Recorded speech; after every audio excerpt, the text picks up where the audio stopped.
Le savais-tu que manger des tomates avec certains aliments pourrait augmenter les risques de cancer ou même de démence?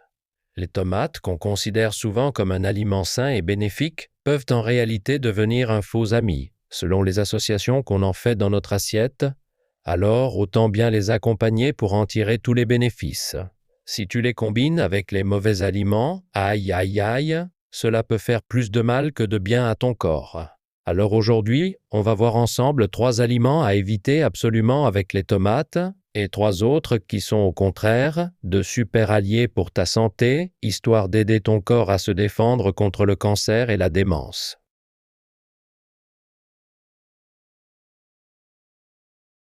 Bien le bonjour à tous, ici votre docteur Coucou.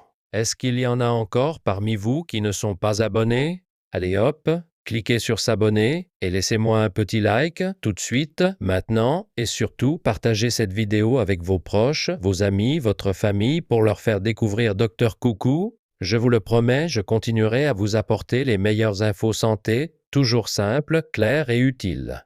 Quand on mange, on ne consomme jamais un seul ingrédient isolé. Dans chaque plat, les aliments se mélangent, se complètent, en goût comme en nutriments. Mais attention, ce n'est pas parce que les saveurs vont bien ensemble que les nutriments, eux aussi, font bon ménage. Certaines mauvaises associations alimentaires peuvent affaiblir le corps et, dans certains cas, contribuer à des problèmes graves comme le cancer ou la démence. Chaque aliment naturel a ses propres bienfaits, ses petits trésors nutritionnels.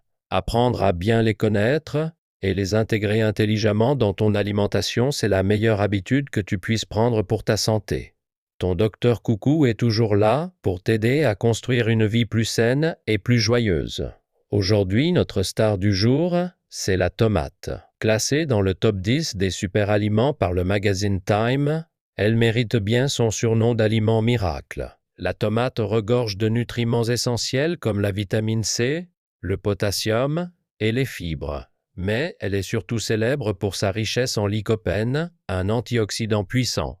Il y a même une petite blague qu'on entend parfois: quand les tomates rougissent, les médecins pâlissent. Comme pour dire que manger des tomates, ça maintient en bonne santé, au point de ne plus avoir besoin du médecin. Mais attention, même avec les tomates, si tu les associes mal, certains aliments peuvent annuler leurs bienfaits, voire nuire à ta santé. Alors, découvrons ça ensemble. On va voir les 3 pires aliments à associer aux tomates et les 3 meilleurs compagnons pour en tirer le meilleur. Tout d'abord, la pire association possible avec la tomate, c'est le sucre. Tu ne t'y attendais pas, hein?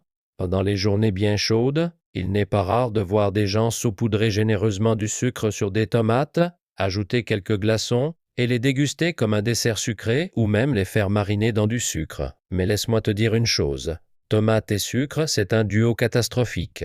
Pourquoi? Parce que le sucre détruit littéralement les bienfaits nutritionnels de la tomate. Même si tu les manges pour ta santé, dès que tu ajoutes du sucre par-dessus, pouf, tous les bienfaits s'envolent. Quand on mange, notre corps utilise la vitamine B pour digérer le sucre. Donc, si tu mélanges du sucre avec des tomates, le sucre pompe la vitamine B que la tomate contient, ce qui diminue l'absorption réelle dans ton corps. Et ce n'est pas tout. Consommer du sucre fait grimper ton taux de glycémie en flèche, ce qui est un vrai souci pour la santé. On le sait tous, le sucre, ce n'est pas franchement notre allié santé. Bien sûr, manger des tomates avec un peu de sucre de temps en temps, ce n'est pas dramatique. Mais ce qui pose vraiment problème, c'est quand ça devient une habitude. Notre alimentation ne se résume pas à un seul aliment, c'est une question d'ensemble. Si on enchaîne les plats riches en glucides raffinés, les boissons sucrées, les encas sucrés et qu'on finit tout ça par un dessert bien sucré, là, ça commence à faire beaucoup. D'après les données de la FDA sur la consommation nationale de sucre, on dépasse déjà les apports recommandés rien qu'avec nos repas quotidiens. Cette habitude de toujours finir par quelque chose de sucré fait grimper notre consommation annuelle à des niveaux inquiétants. Et attention, ça devient encore plus grave. Consommer régulièrement des aliments trop sucrés peut littéralement faire rétrécir ton cerveau, en particulier l'hippocampe, la zone liée à la mémoire.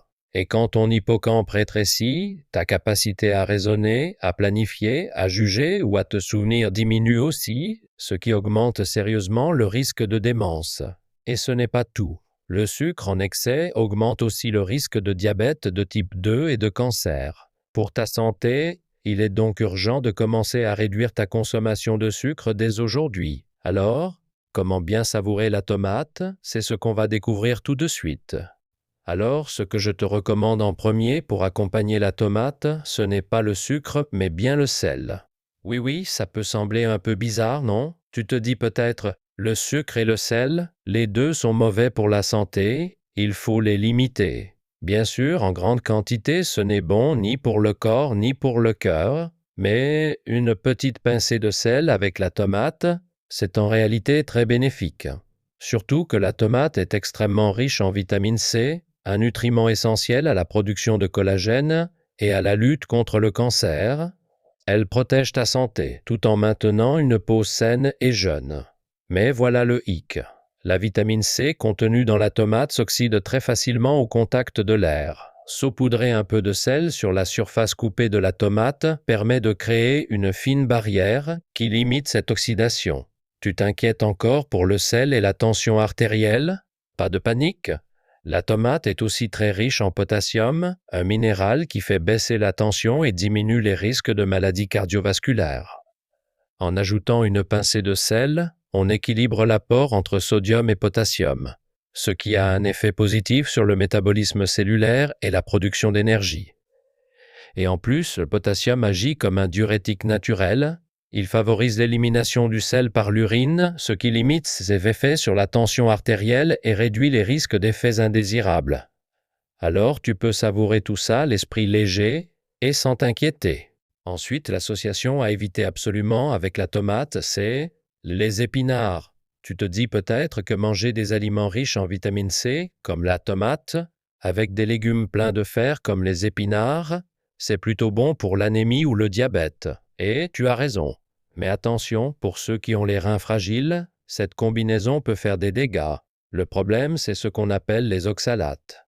Les tomates, qui peuvent favoriser l'accumulation de calcium dans le corps, sont justement riches en oxalates. Et côté oxalates, les épinards sont champions toutes catégories. Même si tu ne connais pas ce mot, tu sais sûrement qu'il vaut mieux blanchir les épinards dans de l'eau bouillante avant de les manger. Quand les oxalates se lient au calcium dans le sang, ils forment de petits cristaux pointus qui s'accumulent dans le corps et peuvent former des calculs.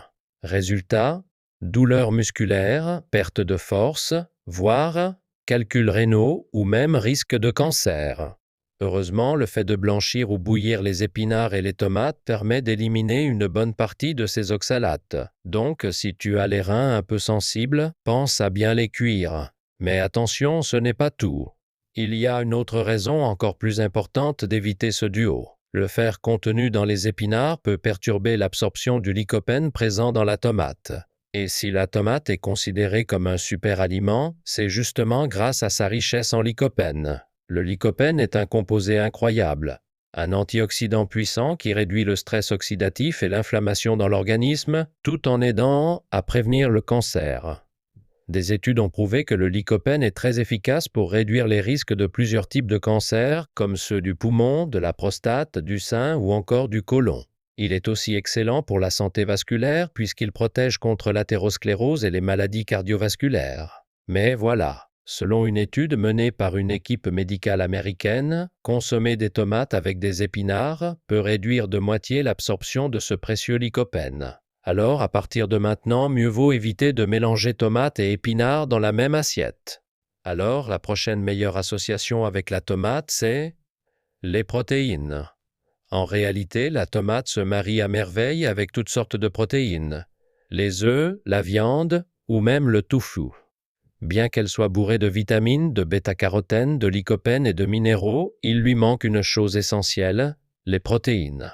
Associer la tomate à des protéines de qualité permet de compléter parfaitement son profil nutritionnel. Et parmi toutes les options, la viande est particulièrement recommandée. Minute. Est-ce qu'il y en a parmi vous qui pensent encore que manger de la viande, c'est mauvais pour la santé? Détrompez-vous, en vieillissant, c'est même indispensable d'en consommer régulièrement. La raison principale, c'est la protéine. Les protéines sont un élément fondamental du corps humain. Elles constituent nos cellules, nos muscles, nos enzymes, nos hormones.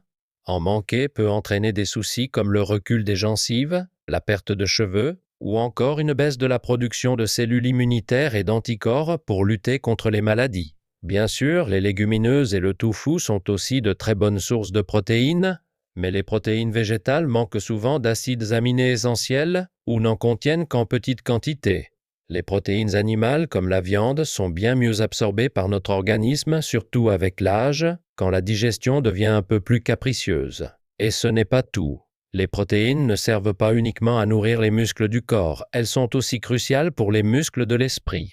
Le tryptophane contenu dans la viande est un précurseur de la sérotonine, qu'on surnomme l'hormone du bonheur, excellent donc pour lutter contre la dépression et prendre soin de sa santé mentale. En particulier, la vitamine B qu'on trouve dans le porc stimule les fonctions cérébrales et aide à prévenir la démence. Mais attention, même avec une viande aussi bénéfique, il y a un petit hic.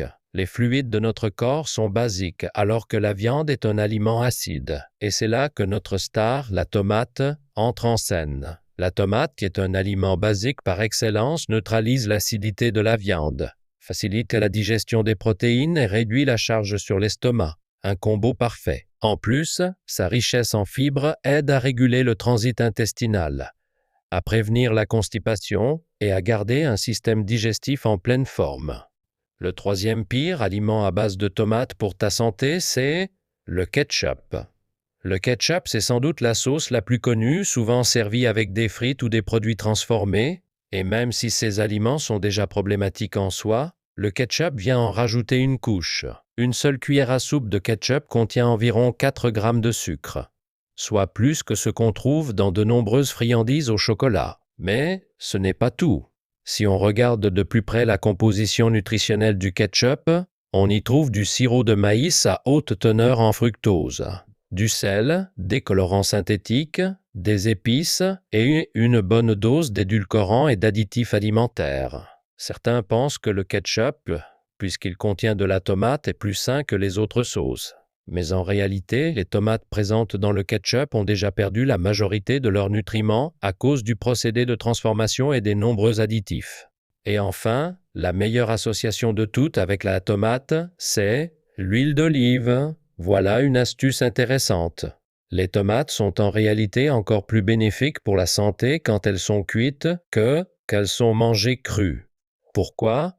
Parce que la chaleur casse les parois cellulaires de la tomate, ce qui permet au lycopène, l'antioxydant star, de se libérer plus facilement. Et là, accroche-toi, en cuisant les tomates avec de l'huile d'olive, tu peux multiplier par 9 l'absorption du lycopène dans ton corps. Le lycopène adore les graisses car il est liposoluble, ce qui veut dire qu'il est bien mieux absorbé quand il est accompagné de bonnes matières grasses. Et l'huile d'olive, riche en oméga 3, est tout simplement la partenaire idéale. L'acide oléique contenu dans l'huile d'olive est une bonne graisse qui aide à faire baisser le mauvais cholestérol LDL et à protéger ton cœur. Elle favorise aussi l'augmentation du bon cholestérol HDL, ce qui permet de garder des vaisseaux sanguins en pleine forme. En plus, les polyphénols présents dans l'huile d'olive créent une synergie puissante avec le lycopène de la tomate, ce qui transforme ce duo en véritable super combat contre le cancer. Ce qui est génial avec la tomate, c'est que sa valeur nutritionnelle change selon la manière dont tu la prépares. Si tu veux profiter de la vitamine C, mange-la crue, mais pour bénéficier à fond du lycopène, fais-la cuire. Donc, que tu ajoutes des tomates fraîches dans une salade avec un filet d'huile d'olive ou que tu les cuisines, pense toujours à utiliser de l'huile d'olive pour en tirer le maximum de bienfaits. Jusqu'ici, on a découvert 3 aliments à éviter avec la tomate et 3 autres qui sont de véritables alliés. Il est donc temps de faire un petit récap. On oublie le sucre avec les tomates et on privilégie une pincée de sel. À la place des épinards bourrés d'oxalate, on mise sur des viandes riches en protéines. Et on laisse tomber le ketchup industriel pour cuisiner les tomates avec de l'huile d'olive. Alors, ça te paraît clair? J'espère qu'en choisissant les bons compagnons pour ta précieuse tomate et en les préparant comme il faut, tu pourras vraiment protéger ta santé. Merci d'avoir passé ce bon moment avec moi. Si ce guide t'a été utile aujourd'hui, n'oublie pas de t'abonner et de laisser un petit like. Et surtout, pense à partager cette vidéo avec les personnes que tu aimes. Je serai toujours là pour veiller sur ta santé et ton bonheur. C'était ton docteur Coucou, merci